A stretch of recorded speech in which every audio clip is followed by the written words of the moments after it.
ये वही लोग हैं जो भारतवासी हैं जिन्होंने पेड़ से चिपक कर अपनी जान दे दी थी। हाँ, बिल्कुल। हम तो पर्यावरण से प्यार करने वाले हैं, हमें किसी कानून ने नहीं सिखाया। हमारी तो कल्चर में है, हमारी तो संस्कृति में पेड़ों की पूजा करना। बिल्कुल बिल्कुल।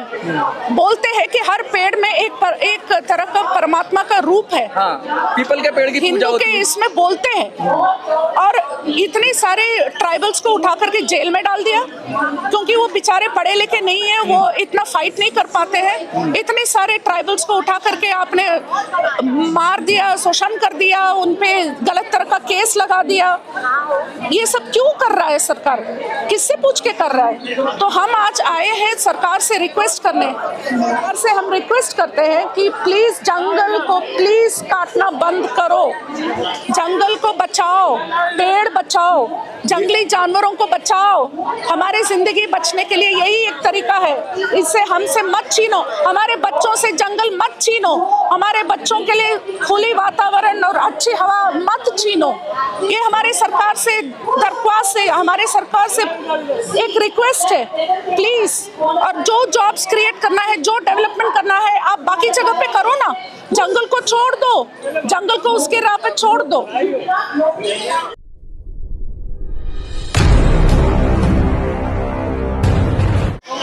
Save the heart of India.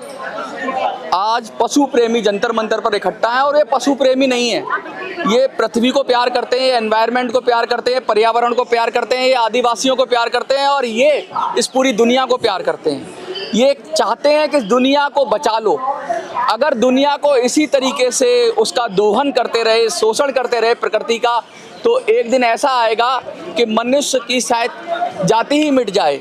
क्योंकि हमने देखा है अक्सर कि अब जिस तरह की क्लाइमेट चेंज हो रहा है, जिस तरह की विपदाएं आ रही हैं, लगातार नदियां नहीं बच रही हैं, जंगल नहीं बच रहे हैं, हर जगह महामारी फैल रही है। और ऐसे में कुछ लोग कहते हैं ना, नक्कार खाने में तूती की आवाज़, तो कुछ लोग बड़ी धीमी आवाज़ में ही कह रहे हैं, लेकिन आवाज़ उनकी बड़ी गहरी है।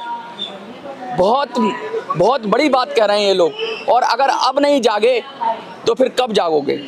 जंतर मंतर पास सैकड़ों हजारों की संख्या में पशु प्रेमी हैं, एनवायरनमेंट प्रेमी हैं, और उसमें से एक महिला है जो कह रही है जंगल कटेंगे तो जीवन भी उजड़ेगा। सही कह रही हैं, क्योंकि जंगल कटेंगे तो जीवन उजड़ेगा ही उजड़ेगा। और जो आदिवासी समाज है, हम लोगों पे शायद उतना असर ना पड़े, लेकिन जो ट्राइबल लोग हैं उनका जीवन तो उस पर ही निर्भर है। उन्होंने अपनी जीवन को इतनी आधुनिकता में अभी नहीं ढाला है कि नुकसान प्रकृति का करके अपना जीवन अच्छा करें। वो चाहते हैं कि विकास हो लेकिन विनाश ना हो। क्या नाम है आपका? और ये जिस तरह से आप आज जंगल कटेंगे तो जीवन भी उजड़ेगा, ये जो मैसेज लेके आए हैं बहुत गहरा मैसेज है। कहाँ से आए हैं और क्या? मैं नोएडा, मेरे नाम जयंती है। मैं नोएडा से आई हूँ। मैं अभी पिछले कुछ महीनों से मैं देख रही हूँ कि सरकार जो है बहुत सारे हजारों एकड़ में पेड़ काट रहे हैं। और ये सरकार ने खुद माना है ये बात को कि 99,000 हेक्टेयर एकर उन्होंने फॉरेस्ट से हटा दिया। अच्छा, लोगों को ये लगता है कि हमें इससे क्या फर्क पड़ता है, जंगल ही तो कट रहा है। हाँ। इससे हमारी जिंदगी में तो कुछ नहीं होने वाला है। घर में बढ़िया फर्नीचर आ गया। हाँ, हमारे घर में तो एसी चल रहा है जी, हमारे बच्चे तो सेफ है। नहीं, ये कहीं ना कहीं हमको ही अफेक्ट करेगा, आज नहीं तो कल। ये इतना ज्यादा ग्लोबल वार्मिंग होता जा रहा है, गर्मियां बहुत बढ़ेगी, तूफान जैसा मौसम बहुत होगा। एसी फेल हो रहे हैं मैडम, आपने देखा था गाजियाबाद की घटना, एसी फट गया। इतनी गर्मी है कि एसी भी नहीं बचा पाएगा। हाँ, और ये शुरुआत है, क्योंकि ये जो पेड़ है जो ये सरकार काट रही है, इस पेड़ को तो प्रोटेक्टेड एक्ट में आता है, लेकिन इन्होंने क्या किया है, जो फॉरेस्ट का प्रोटेक्शन होता है ना वो एक्ट, उन्होंने धीरे एक पन्ने से उसको चेंज करते गए। पहली बात, इतने साल में उन्होंने फॉरेस्ट एक्ट को पूरा चेंज कर दिया। फिर उसके बाद उन्होंने क्या किया कि ये पेड़ को, इतने सारे जंगल को वो काटते जा रहे हैं। अब ये जंगल एक दिन में थोड़ी ना बना है, ये जंगल 100 साल, 150 साल, 200 साल में बनी है ये जंगल। ये कहलाता है इकोसिस्टम, और ये इकोसिस्टम हमारे सर्वाइवल के लिए बहुत जरूरी है। और सबसे ज्यादा तो इफेक्ट उन लोगों पे होगा जो सीधे जुड़े हुए हैं, या तो आदिवासी लोग या फिर वो जानवर, जंगली जानवर। हाँ। वो सड़क पर आ रहे हैं। हाँ। कभी ऐसी खबरें आई कि गाड़ियों की टक्कर से कुछ जानवर मर गए। हाँ। ऐसा आता है कि वो निकल के आते हैं, उन रेलवे ट्रैक उनके बीच में से बना दिया जाता है। हाँ। पूरा जंगल उजाड़ दिया जाता है। फिर वहाँ पर खनन होता है। खनन की भी बहुत बात हो रही है कि खनन माफिया है। वो जो ट्राइबल की जमीन है या गाँव की जमीन है, ग्राम पंचायत की जमीन है, उनको भी अधिकारियों से मिली भगत करके उसका भी खेल हो रहा है। लूट मच रही है, लूट मच रही है। हाँ। और जंगल जानवर कोई देखने वाला नहीं है। हाँ, जंगल जानवर अगर रोड पे आ जाएगा तो आप और मेरे बच्चे कोई उठा के ले जाएगा, वो खाएगा क्या?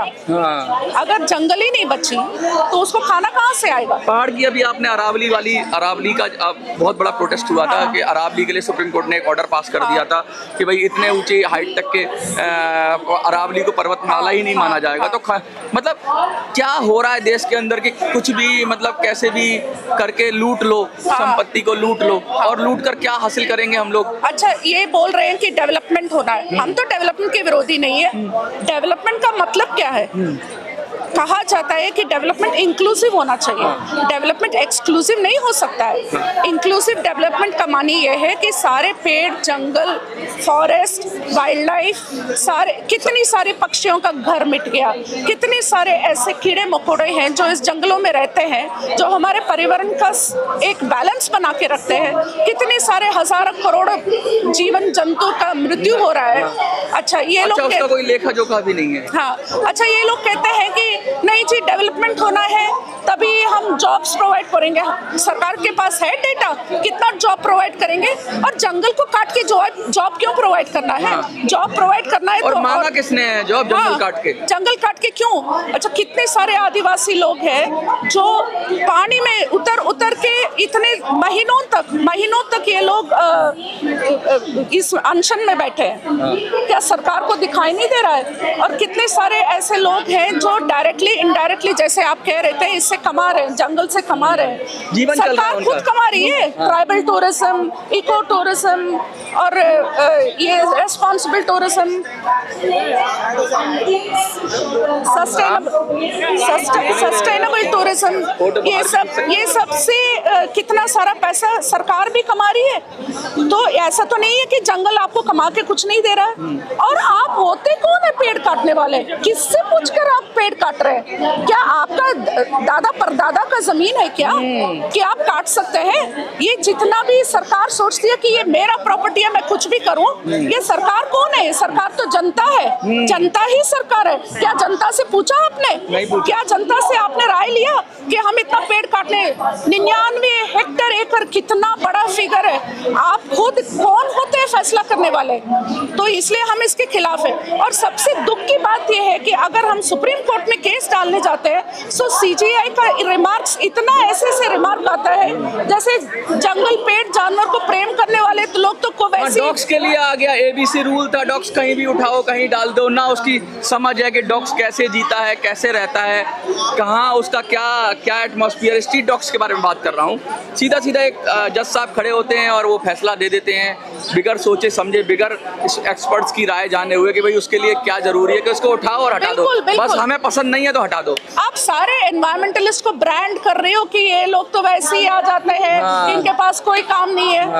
अरे, एनवायरमेंटल प्रोटेक्शन इंडिया में नहीं, पूरे दुनिया में सबसे मेन टॉपिक है आज के जमाने में, जहाँ पे इतना सारा क्लाइमेट चेंज, ग्लोबल वार्मिंग हो रहा है। और ये फिर पूरी मनुष्य जाति की बात है, पूरी पृथ्वी की बात है। ये भी अगर मंगल की तरह कहीं ऐसा ना हो जाए कि यहाँ से नामो निशान मिट जाए और मिटने ही वाला है। ये ऐसे ही करते रहेंगे तो एक वक्त आएगा जहाँ हिंदुस्तान में कोई जंगल रहेगा ही नहीं। फिर क्या करेंगे? कहाँ से ऑक्सीजन मिलेगी? कहते हैं कि एक जंगल बनने में 100-150 साल लगता है। तो 100-150 साल तक यहाँ पे प्रलय आ जाएगा। मैं तो एक बात कहता हूँ, मैं भी आपके पास आ रहा हूँ कि आप जरा वीडियो को पॉज करिए और अपनी सांस रोकिए। कितनी देर तक आप बिगर ऑक्सीजन के रह सकते हैं? 10 second, 15 second, 20 second, 1 minute, 2 minute. Experts होंगे तो 8 मिनट रह लेंगे, 7-8 मिनट ले लेंगे। बड़े एक्सपर्ट होंगे जो जिनको बड़ा प्राणायाम है, बॉडी के मेटाबॉलिज्म को धीमा कर लें। 8 मिनट आप जिंदा रह सकते हो बिगर ऑक्सीजन के मैक्सिमम। और ये कह रही है 150 साल तक तो रिकवरी नहीं होगा जंगल। तो 150 साल कैसे जिंदा रहोगे? कहाँ से लाओगे ऑक्सीजन का सिलेंडर? और सिलेंडर आपने देखा था ना कोरोना में कैसे मारामारी हुई थी ऑक्सीजन का। अच्छा, ये बोल रहे हैं कि हम पेड़ को यहाँ से काटेंगे और वहाँ लगा देंगे। हाँ। कहाँ लगा रहे हैं जी? और वो लगाने के बाद कितने लगे? अच्छा, मान लो 30,000 पेड़ कट गए। वो 30,000 पेड़ में कितने हजारों पेड़ लगे? कहाँ लगे? स्टैटिस्टिक्स दो हमें, वॉलंटियर्स को जाने दो। उसका केयर कौन करेगा? पता लगा कि भाई वो लगा और सूख गया, वही के वही मर गया। और कितनी शर्म वाली बात है, दिल्ली में बैठ करके रिज, जो हमारा दिल्ली का एक ही ग्रीन एरिया है, उसको चारों तरफ से बंद कर दिया और अंदर चोरी छुपे जाकर के पेड़ काट रहे हैं। ये क्या बात है? ये गलत है। ये किस तरह का न्याय चल रहा है? ये किस तरह का कानून चल रहा है? क्या हिंदुस्तान में कोई कानून बचा है कि नहीं? अंधा कानून लगा है। अंधा कानून। क्या हिंदुस्तान के लिए पेड़, पक्षी, पर्यावरण, क्या हिंदुस्तानी ये लोग नहीं है? क्या हम ही हिंदुस्तान है? क्या उनके पास वोटर आईडी नहीं है, आधार कार्ड नहीं है, तो वो लगता है कि वो जीव ही नहीं है। तो ये मेरा सवाल है आज प्रशासन से कि प्रशासन, आपने किससे पूछ करके ये पेड़ काटा है? आपने इतने सारे जीवों का हत्या कैसे कर सकते हैं? आप जीव प्रेमी या जीव के बारे में सोचने वाले लोगों से आपने कंसल्ट क्यों नहीं किया? इतने सारे अच्छे हम लोग तो बहुत छोटे हैं, बट इतने अच्छे बड़े एनवायरमेंटलिस्ट है, आप उनका एक कमेटी बनाते और कमिटी से डिस्कस बात करके बीच का रास्ता निकालते, और फिर आप बीच का रास्ता निकालते। क्यों नहीं किया? और कितनी दुख की बात है, आदिवासी लोग को पकड़ के उनके घर से उठा के जेल में डाल रहे हैं। ये वही आदिवासी हैं जिन्होंने चिपको आंदोलन किया था। ये वही लोग हैं जो भारतवासी हैं जिन्होंने पेड़ से चिपक कर अपनी जान दे दी थी। हाँ, बिल्कुल। हम तो पर्यावरण से प्यार करने वाले हैं, हमें किसी कानून ने नहीं सिखाया। हमारी तो कल्चर में है, हमारी तो संस्कृति में पेड़ों की पूजा करना। बिल्कुल। बोलते हैं कि हर पेड़ में एक तरह का परमात्मा का रूप है। हाँ, पीपल के पेड़ की पूजा होती है। हिंदू के इसमें बोलते हैं। और इतने सारे ट्राइबल्स को उठा करके जेल में डाल दिया क्योंकि वो बेचारे पढ़े लिखे नहीं है, वो इतना फाइट नहीं कर पाते हैं। इतने सारे ट्राइबल्स को उठा करके आपने मार दिया, शोषण कर दिया, उनपे गलत तरह का केस लगा दिया। ये सब क्यों कर रहा है सरकार? किससे पूछ के कर रहा है? तो हम आज आए हैं सरकार से रिक्वेस्ट करने, काटना बंद करो, जंगल को बचाओ, पेड़ बचाओ, जंगली जानवरों को बचाओ। हमारी जिंदगी बचने के लिए यही एक तरीका है। इससे हमसे मत छीनो, हमारे बच्चों से जंगल मत छीनो, हमारे बच्चों के लिए खुली वातावरण और अच्छी हवा मत छीनो। ये हमारे सरकार से दरख्वास्त है, हमारे सरकार से एक रिक्वेस्ट है, प्लीज। और जो जॉब्स क्रिएट करना है, जो डेवलपमेंट करना है, आप बाकी जगह पे करो ना, जंगल को छोड़ दो, जंगल को उसके राह पे छोड़ दो। बहुत गहरी बात कर रही हैं और बहुत ही ज़रूरी बात कर रही हैं कि भाई जंगल जमीन को मत छीनो और पशु पक्षियों की सबकी इज्जत करो। अगर उनके पास कोई आधार कार्ड या वोटर कार्ड नहीं है तो इसका मतलब ये नहीं कि वो भारतवासी नहीं है। इस देश में रहने वाला कण कण का कोई भी जीव है, वो सब भारत के पर उतना ही अधिकार है। मैं तो कह रहा हूँ पूरे देश में, पूरे विश्व में जीवों का, सभी जीवों का बराबर का अधिकार है।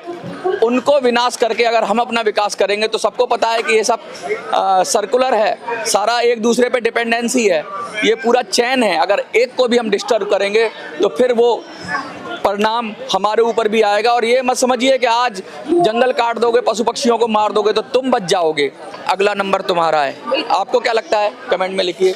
देखते रहिए मिनी संसद। धन्यवाद।